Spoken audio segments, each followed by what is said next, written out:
let's give Professor Gordon a warm welcome.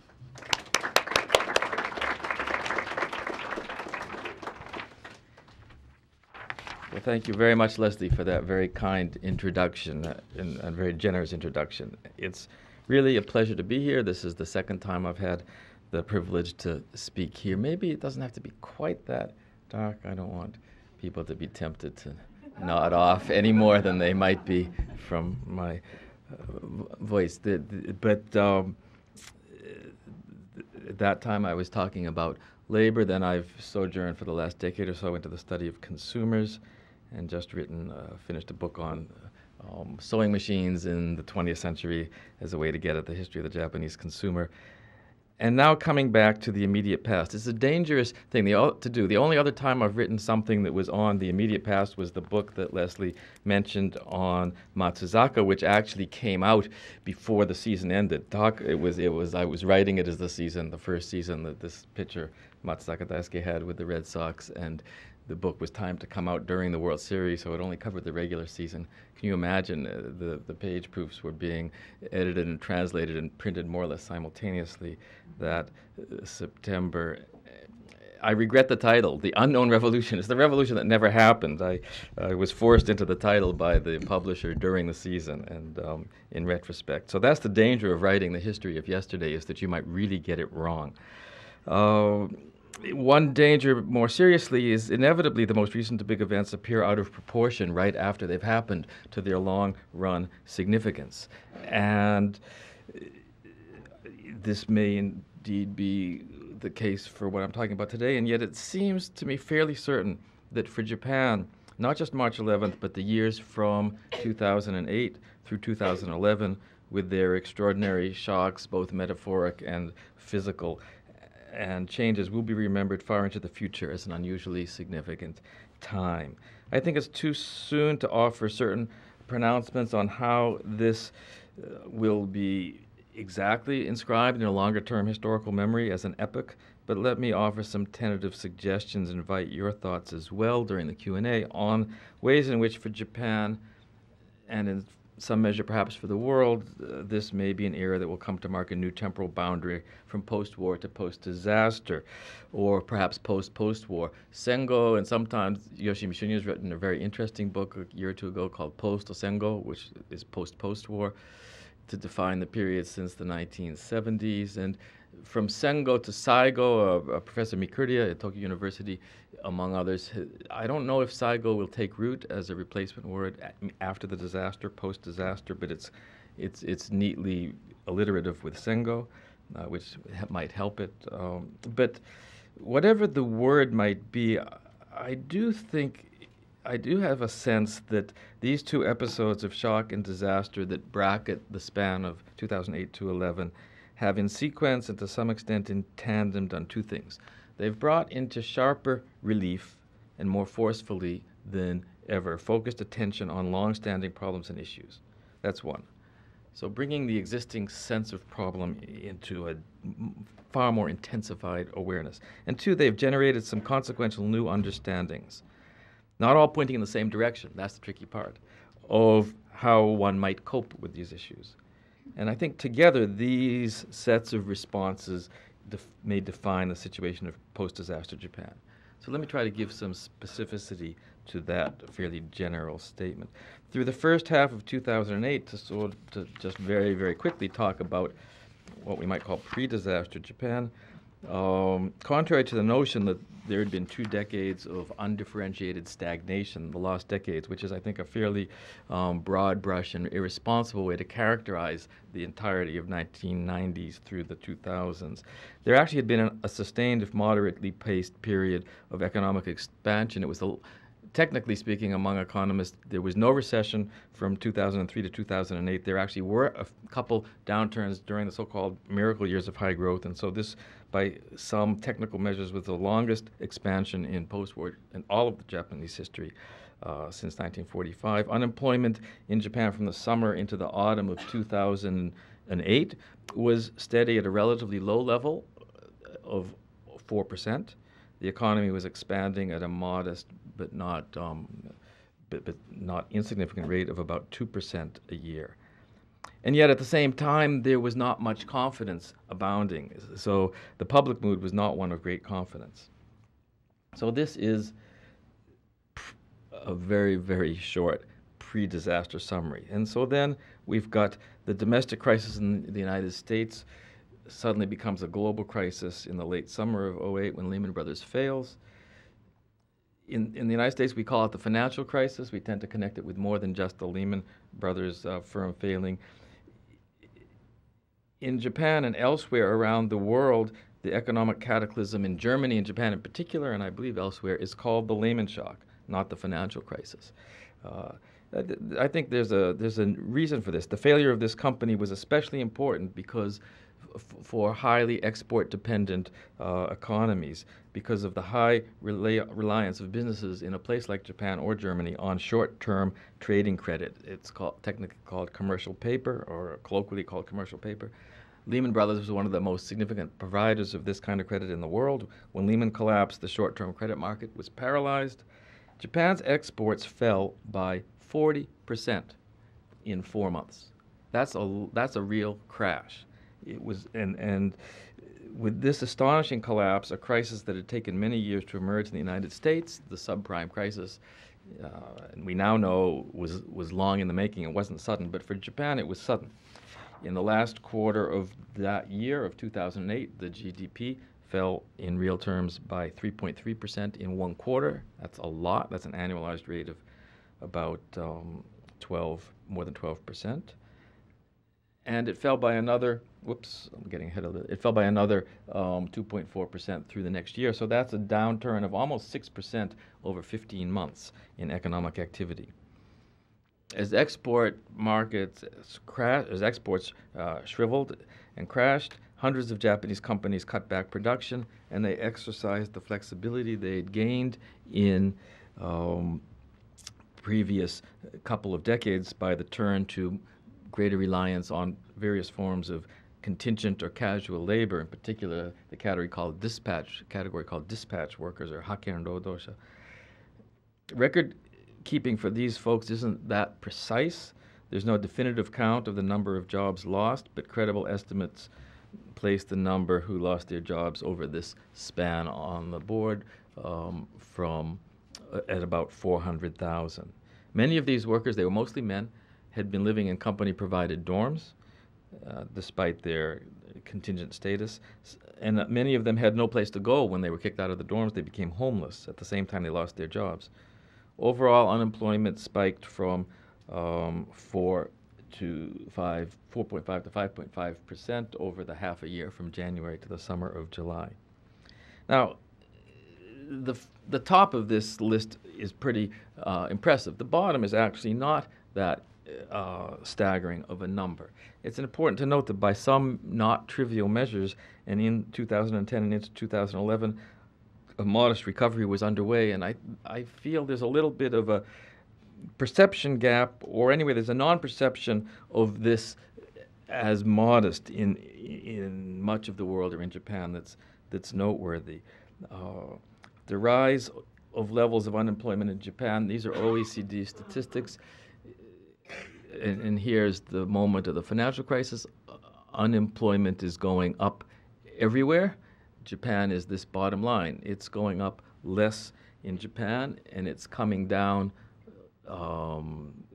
further than other places. Only Germany is in a basically comparable situation. And maybe when you get behind the numbers, actually the German situation is even a little better than the Japanese one. But compared to other places in Europe and certainly in the United States, the Japanese economy is showing some signs of recovery and not in such a dismal situation. Unemployment by March 2011 was down to 4.6%. And the economy was growing at about 1 to 2% by a year. And even in 2012, the predictions are for about a 2% growth rate. So it's in the context of both this extraordinary shock and a heightened sense of vulnerability, and yet modest recovery, and yet an overall malaise that doesn't really believe things are getting much better, that then March 11th happens. And I can rush very quickly through this because you all remember this very well. The extraordinary earthquake off of Miyagi, said to be 100 times the destructive force of the Kanto earthquake of 1923. And in that context, actually, the one area in which the engineers and their predictions of the three aspects of the crisis were not so bad was in the ability to build earthquake-resistant buildings, where the damage was relatively modest. But from the tsunami, of course, as you know, 45 feet walls of water, overwhelming the seawalls with extraordinary destruction. It's still hard to look at those images. And then, as you all know so well, it hardly needs to be repeated, the tsunami destroying the cooling system at the Fukushima Daiichi nuclear power plant and creating a nightmare scenario that we're still in some measure, the meltdown and the release of radiation into the air and water. And I don't believe it's possible to assess with certainty the long-term impact of the radiation releases. That's why the government is carrying out in Japan a 30 to 40-year study of up to 2 million people's health in the vicinity of Fukushima. But it's certain that people are being exposed to some measure of elevated levels of radiation. And so there's a lot of worry. And of course, the death toll of the tsunami standing at roughly under 20,000 people, including those missing. So at a press conference in the immediate aftermath on March 13th, and then again 2 weeks later in a speech to Parliament, the Prime Minister at the time, Kan Naoto, called the compound disasters, quote, our nation's severest crisis, end quote, since the end of World War II. And as if to ratify that assessment, 3 days later, the Emperor Akihito delivered a nationwide televised message, and I believe it's the first imperial broadcast on the occasion of a crisis, as opposed to some long scheduled and planned ceremonial event made in Japan since his father, Emperor Hirohito, delivered the radio broadcast announcing Japan's surrender. And in a way, this may be an overread of his words, but when the current emperor said to people, quote, never give up hope and take good care of yourselves as you live through the days ahead, he was softly echoing his father's call on people to endure the unendurable in 1945. Now, there's no question that World War II was an incomparably greater impact and disaster in impact and extent, but it doesn't seem to me an exaggeration to call this the most severe crisis since then for Japan. And I think it probably would stand as the greatest compound of natural and man-made disaster, as opposed to completely man-made disasters, the greatest compound of natural and man-made disasters ever to strike an advanced industrial society. And in areas ranging from the globally connected character of economic supply and production, to energy policy, to strategies of urban and regional planning, democracy, and self-understandings, whether they're produced by literature or film or religion, I think the impact of these events are going to be felt for a long time. Maybe that sounds too obvious to be said, but I don't know. I've had some discussions with colleagues who say that that's an exaggeration. So if this may be true, then what are these understandings that are going to be felt for a long time? Let me spend the rest of the time giving you my sense of that across the two areas I mentioned before.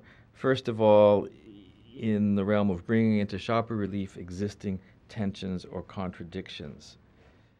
One of the existing tensions that I've already mentioned is the idea, and in some ways I suppose the social fact, that Japan had entered a social and economic cul-de-sac of a sort.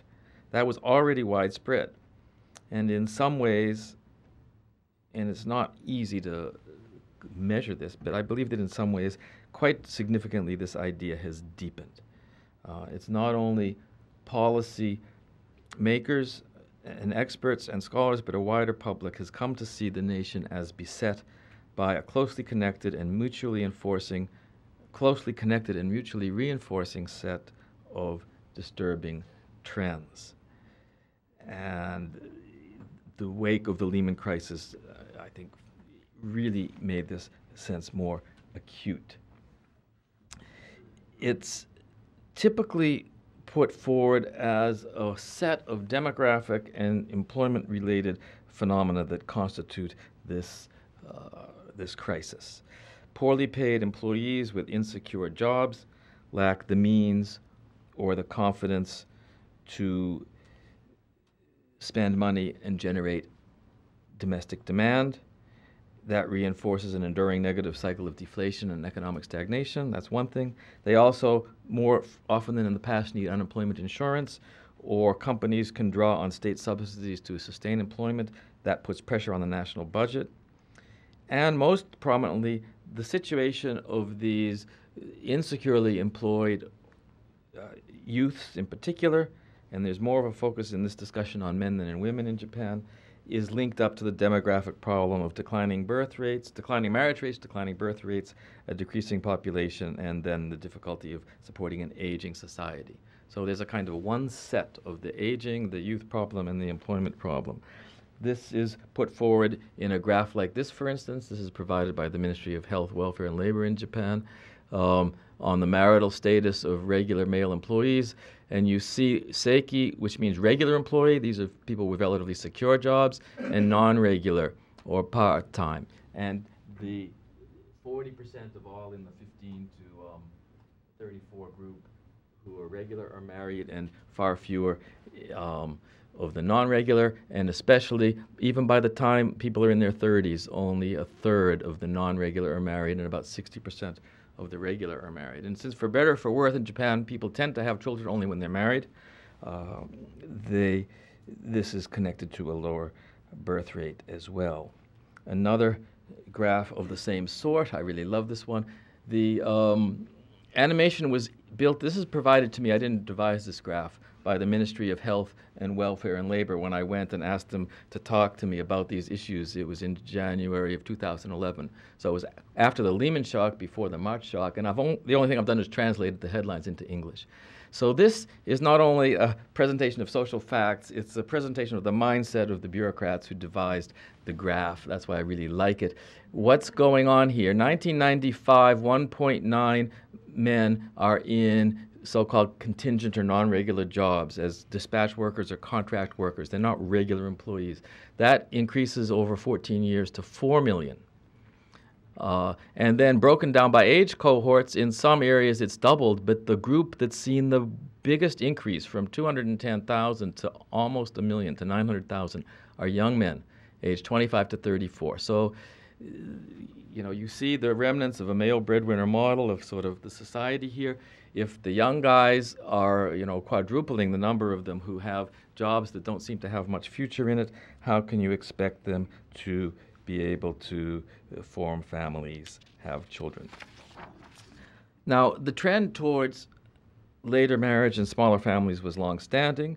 It predated the rise of non-regular employment, which begins in the 1980s. It was already evident in the 70s.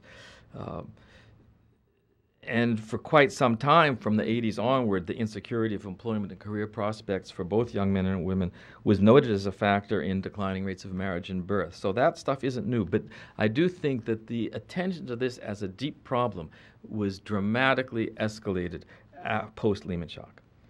And there were other things that, senses of problems that were existing ones and existing trends that were intensified and seemed to be talked about more as well. One is the idea that the youth are failing. Well, the previous graph doesn't blame the young people. It's not their fault that there aren't good jobs out. There's another way of talking about society which blames youth.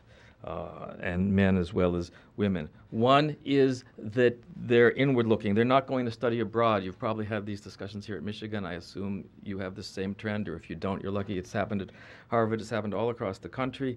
That, and it's been going on for a while. Relative to China or India, the numbers of the prominence of Japanese students in America was slipping in relative terms from the late 1990s, and in absolute numbers from 2002. In 2002, there were 45,000 Japanese students studying for degrees in the United States. In 2010, there were 25,000. So that's almost a drop by half in, these are numbers provided by Japanese government people to me, in 8 years. And in 2010, post-Lehman, there was a 15% drop in that year alone.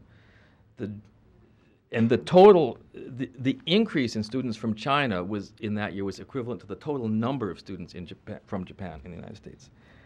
I haven't yet seen a really good, careful study explaining this trend. Everybody has an explanation that I talk to, but they're all just sort of throwing it off the top of their head as far as I can tell. Governments and companies are less willing to pay to send people abroad. Young people are inward-looking and risk-averse, and they're more comfortable in Japan. And anyway, they can travel virtually on their computers. Whatever the reason, this phenomenon is widely noted, and it's contributed to a sense of adriftness and lacking of energy. And then there's the word soshokei, or herbivore, to describe in particular young men as sort of vegetarians, I guess, metaphorically. The definition varies with the user. It typically conjures up images of feminized young men lacking career ambition and the energy of earlier post-war generations. So that's one part, in addition to this sort of socio-demographic sense of things coming apart, that I think has intensified post-2008. For moving from sort of a lack of individual energy to the wealth of nations issue, the rise of China, of course, is inevitably juxtaposed to the decline of Japan in the public mind.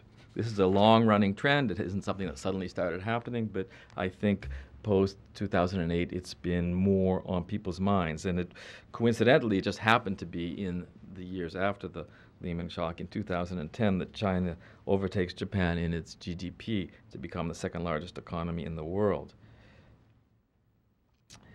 There's a reinforcement, I don't think a creation, more a reflection, and to some extent a reinforcement of this downbeat mood, certainly in the foreign press, and many of you probably saw this cover story on the New York Times about a year and a half ago, that written by Martin Fackler, who Japan goes from dynamic to disheartened was the headline, and then I won't read for you, it's on the board, his fairly downbeat assessment of the mood, what he called Japan's crisis of confidence in the story.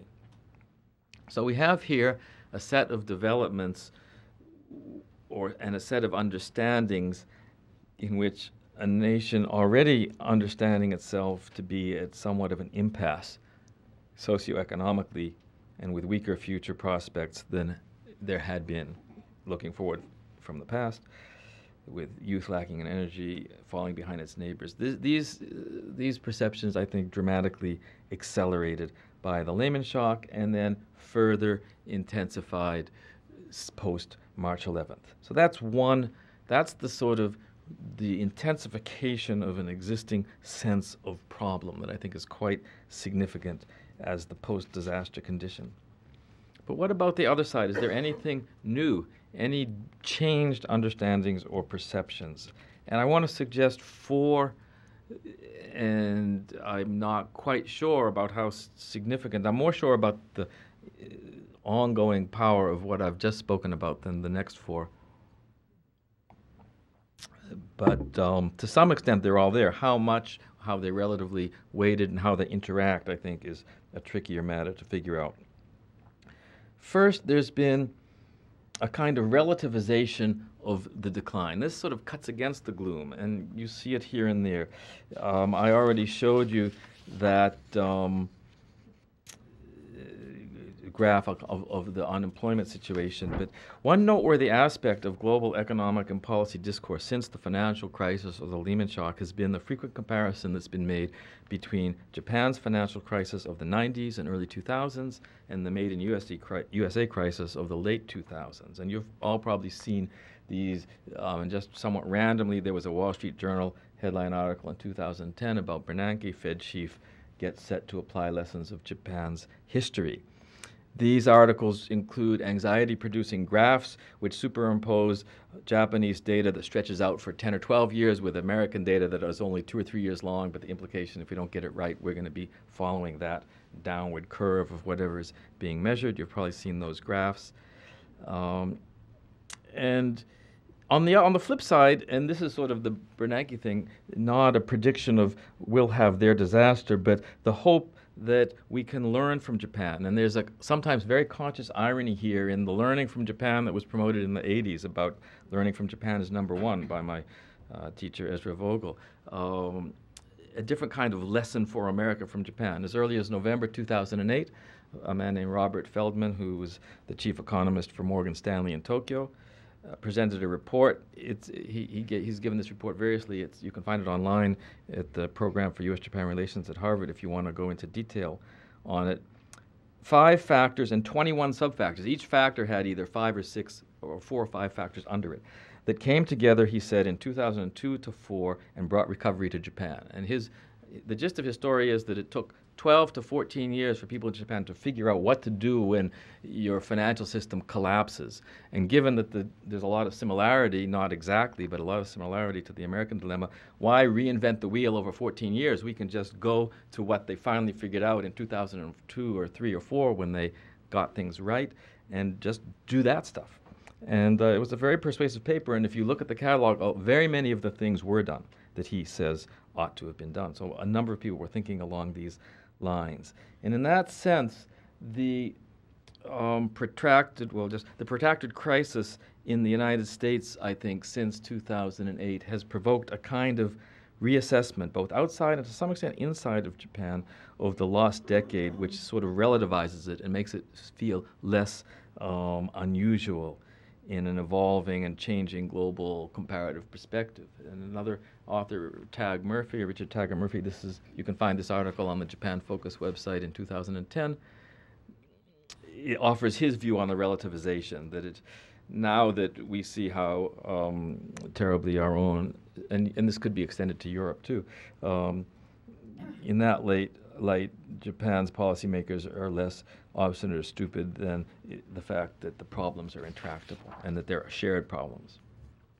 And one can make this, to come back to the unemployment data I showed earlier, one can make this case.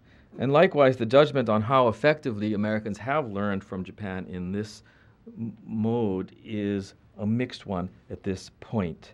Yes, the employment picture in this country is somewhat improving in recent years, but the weight of the bad loans and the foreclosures still sits heavily.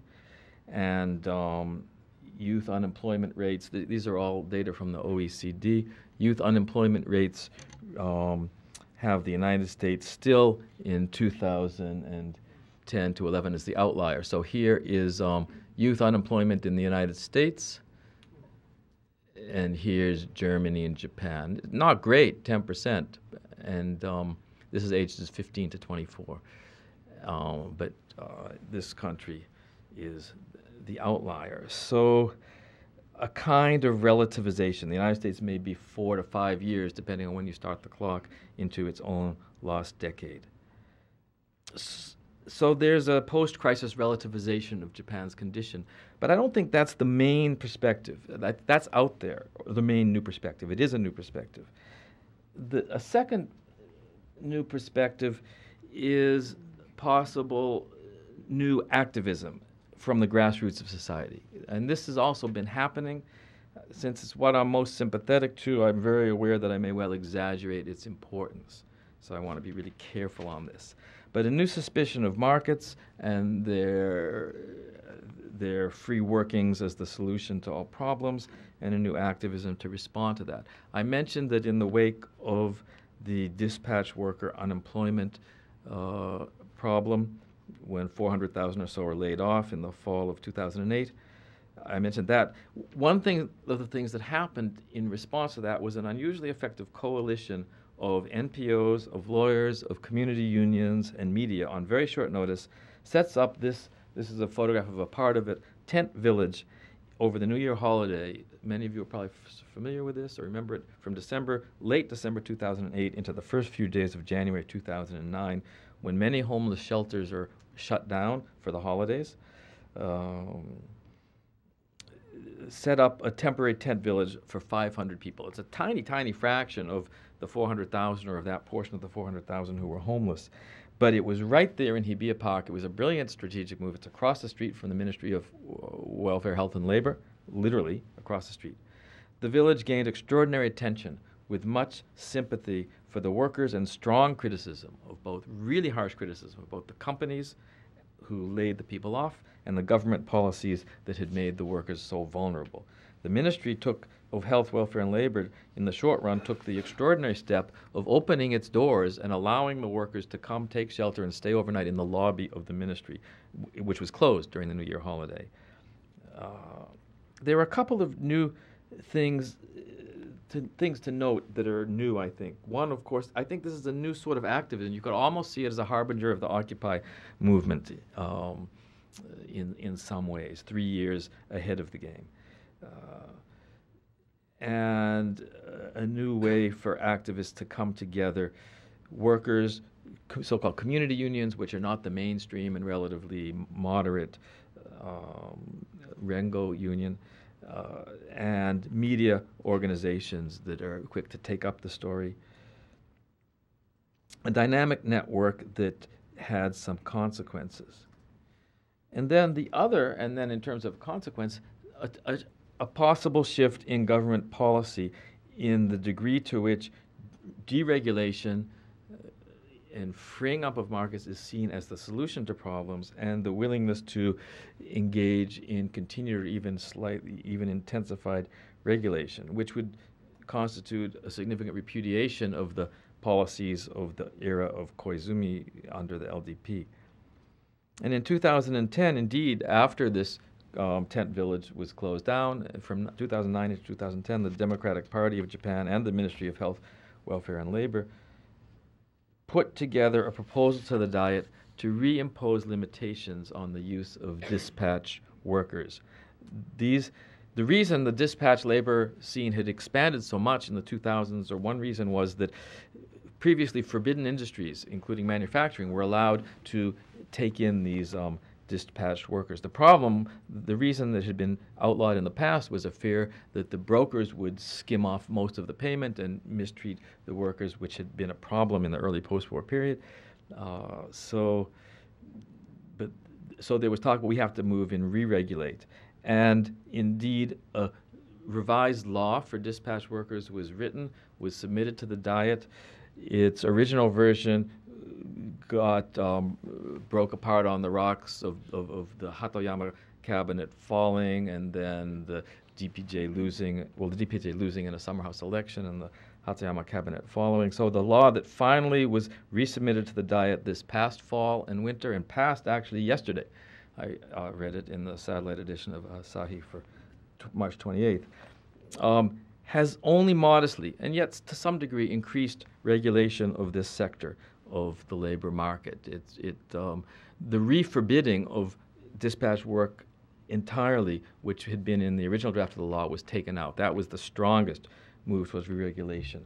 But there is a new requirement to make public the average rate of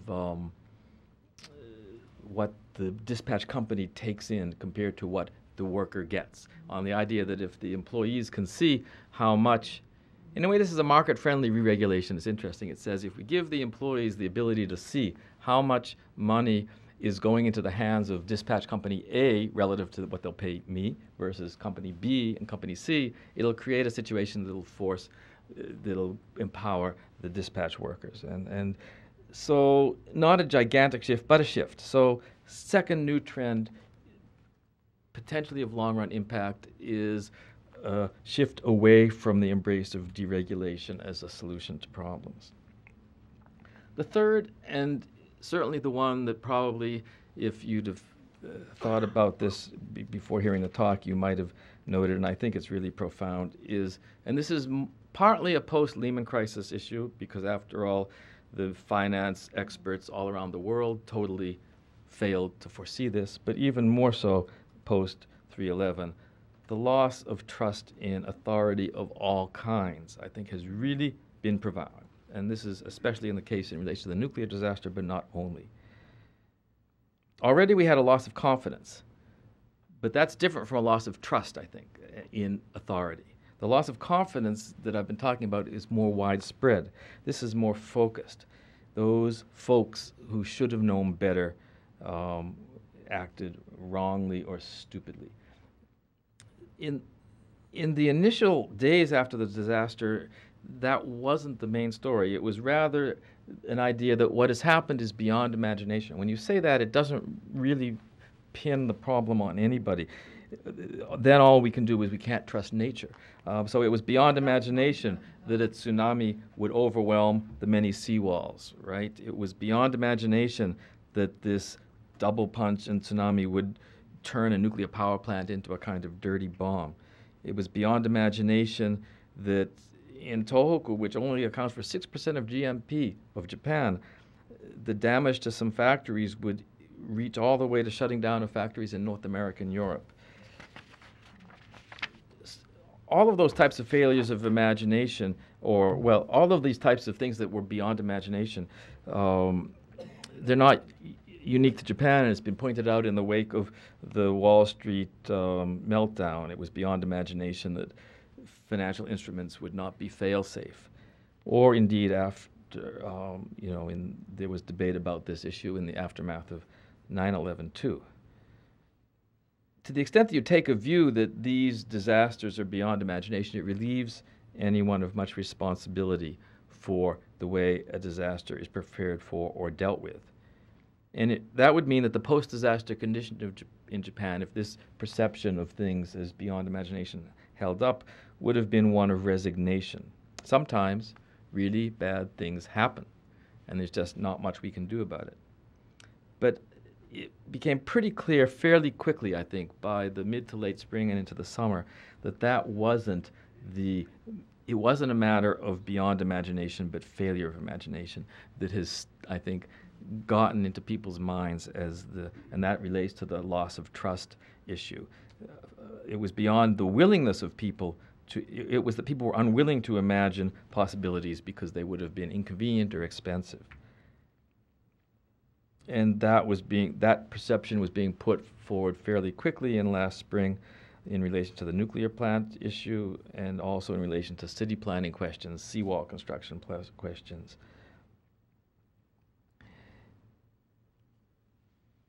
And there had been a small but notable minority of, well, actually a small but not much noticed, in retrospect notable, a small but not much noticed group of experts in the Japanese nuclear science field who had been warning of the dangers of the plants in Japan for decades.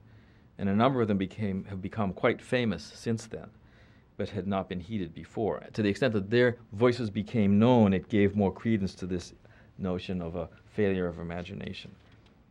And it's really astonishing. I don't think anybody expected this last spring, that it's almost certain that at the beginning of May, I think May 5th is the day that it's scheduled, the last plant, which is in Hokkaido, is scheduled to shut down. There will not be a single nuclear power plant operating in Japan, not a single one. Today there's one operating, because every time one comes up for its periodic and legally required brief shutdowns for a safety check, in the current environment, there's not enough trust of anybody to allow it to restart. And so each time so this is extraordinary. It's taking offline 25% of the nation's power supply, 25%. It reflects, I think, this far more critical view of the words and the actions of those in positions of power and authority among the general public. Distrust of government statements about radiation, distrusts of medical establishment statements, distrust of nuclear power industry statements, certainly.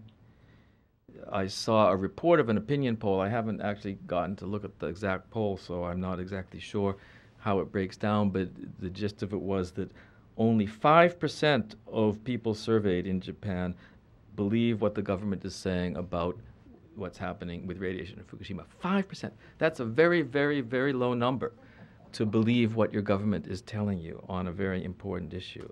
There was a report about that in the Atlantic Monthly. Not that I don't trust the Atlantic, but it's so low that I want to go find the report myself before I sort of put it in print, but I'll say it with that caveat. So this distrust of science, of state, of politicians, they were already distrusted, but bureaucrats, state, the only key institute of power and authority whose prestige has gone up, many of you certainly know this since then, I believe, is the self-defense force. And that's a big change too, certainly. So is there anything that's not Oh, let's see, these I forgot to move through these. This does remind me a little bit about the post-World War II situation in which people were saying we were deceived by our leaders. Damasareta. They tricked us. They were stupid.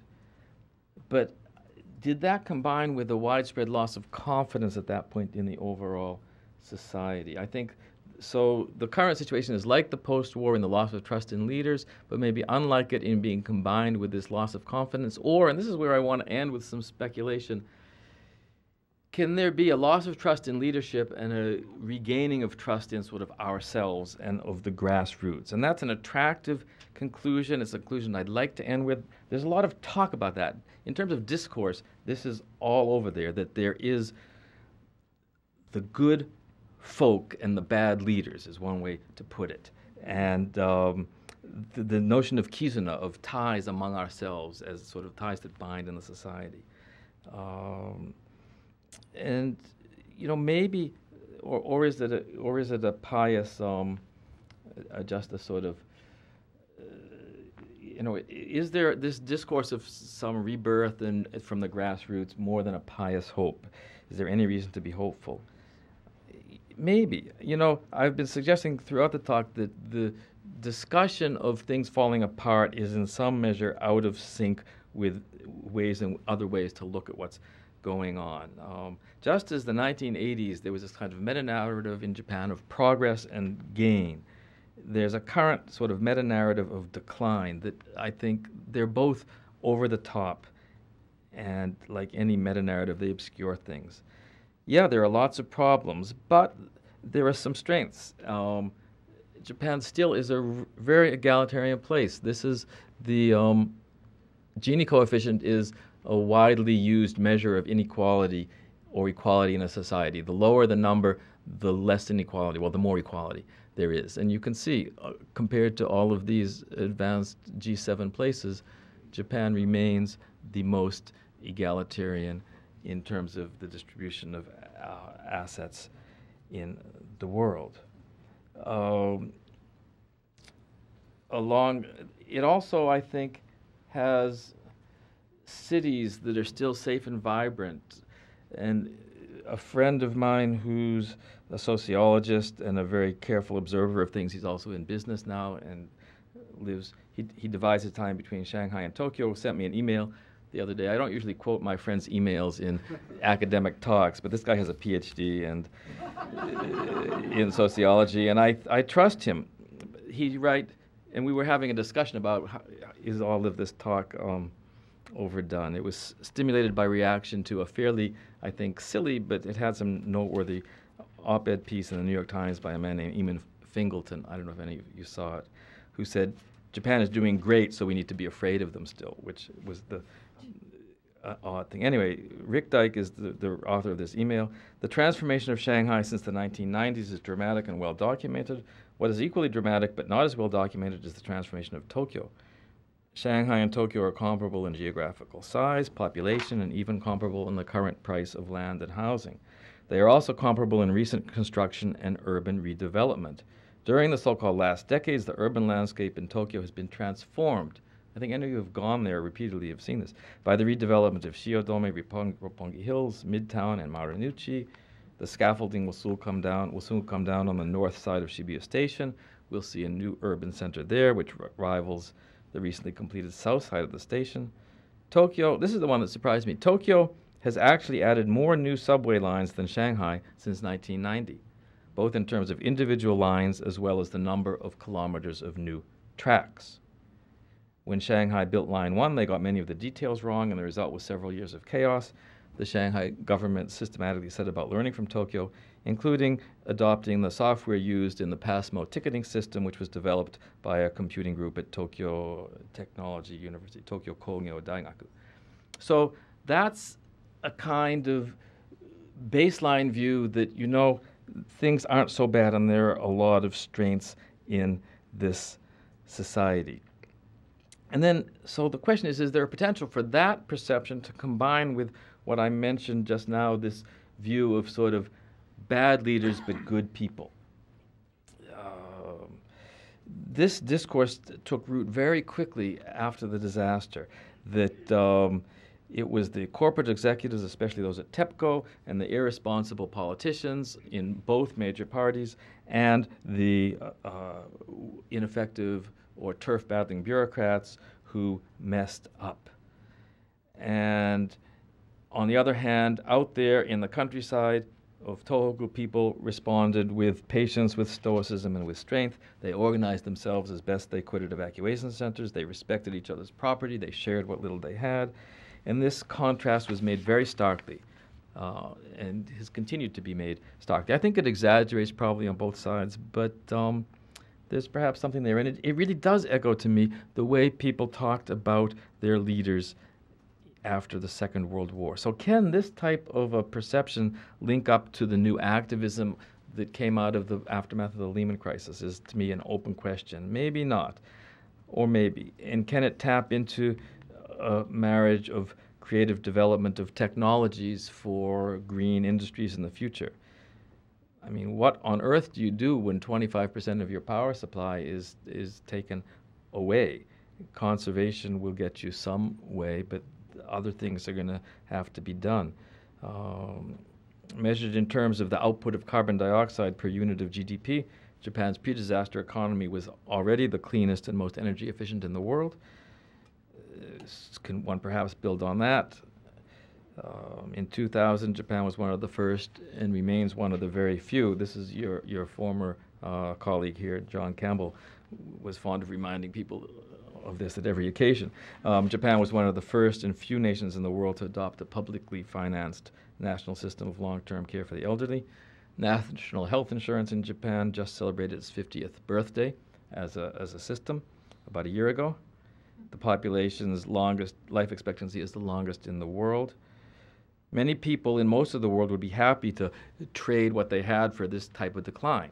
So the question is, can you marry that sort of baseline to, in the face of, there are real problems and inequalities for sure, to some kind of revitalization? That's the sort of talk I see out there. I think it defines a sort of post-disaster mindset. But where it'll go is, I mean, this is the history of yesterday, so we don't know where it'll go. So let me end there, and I'll be happy to hear your responses and questions.